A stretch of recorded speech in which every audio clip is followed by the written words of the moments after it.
Hey, I'm gonna take a step back real quick. What does that mean?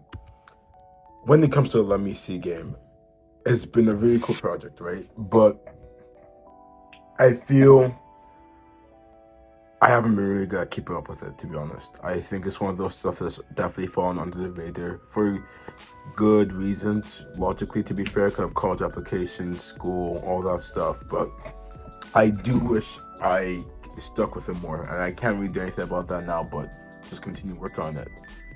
However, two things I've realized. One, I the way I work on Let Me See, I think it's very counterproductive because I do in a sense where I'm working on it for like an episode where I have like where I try and contain the work I do inside like a devlog for that day. And the problem with that is because I do my episodes by the day, which is not a good idea.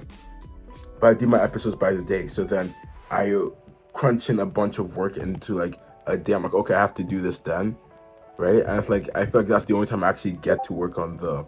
That's the only time I actually give myself enough motivation to work on the project, right? But then, so give me a second. But yeah, but I think discipline is definitely more important than motivation, right? And I think my problem is that I keep restricting my work to this thing.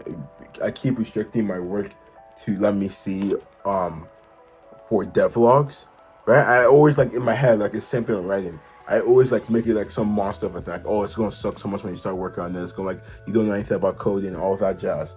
But then when I actually start working on it, it's really fun.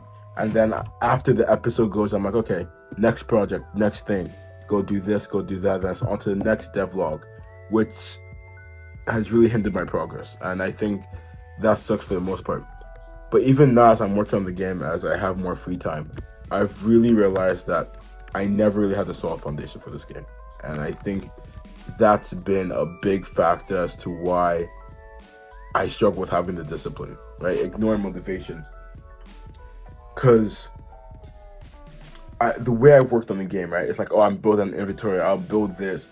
But there hasn't really been a structured outline of what to do. It's more so I'm just attacking different random spots, and it feels weird in that sense. So then what I'm working on now, I'm actually taking a break from the game engine and just going back to the blueprints. So the screen is blank, but I'm just trying to write out the proper outline so I can actually have an idea of what to do instead of just looking at the good old screen and saying, okay, let me work on an inventory, let me do the animation thing. But yeah, I don't know. It's game dev is scary for me because coding is one of those things I do that I think I have the most imposter syndrome, and then especially logging your work like this, it's I'm typing imposter syndrome as I'm talking. When it comes to like logging stuff like this, I feel so scared ensuring the parts where I'm not what is it where I'm not as good, right? Or where I have to actually go search up stuff, right? For example, one of my biggest anxiety, like one of the most anxious moments for me in my coding stuff is like when I forget how to do something really simple. Like the other day, I forgot how to make a function. Like I forgot the syntax for a proper function in Python. So in the progressive tax bracket calculator video, and I was like so nervous that so like I don't know, one random person will see on YouTube like, oh dang, this dude is dumb. But I guess that's just life. I don't think you're necessarily dumb for not knowing all this stuff. I think code is one of those stuff where you don't need to know it memorized. You just have to understand the logic behind it. And if you understand the logic, you're good enough. And you can just search up the rest. But yeah, going back to my game. So I'm just trying to work on a proper outline. Yeah, I don't want to make this video too long so I can actually focus and say, okay, let me work on this outline. But some quick cool updates. One, school starting by 9 tomorrow, so I get to sleep in a bit more. And then two, I'm still working on the forms for the leadership applications that I run, like for example, Module and ASA, stuff like that. So give me a second. I don't know.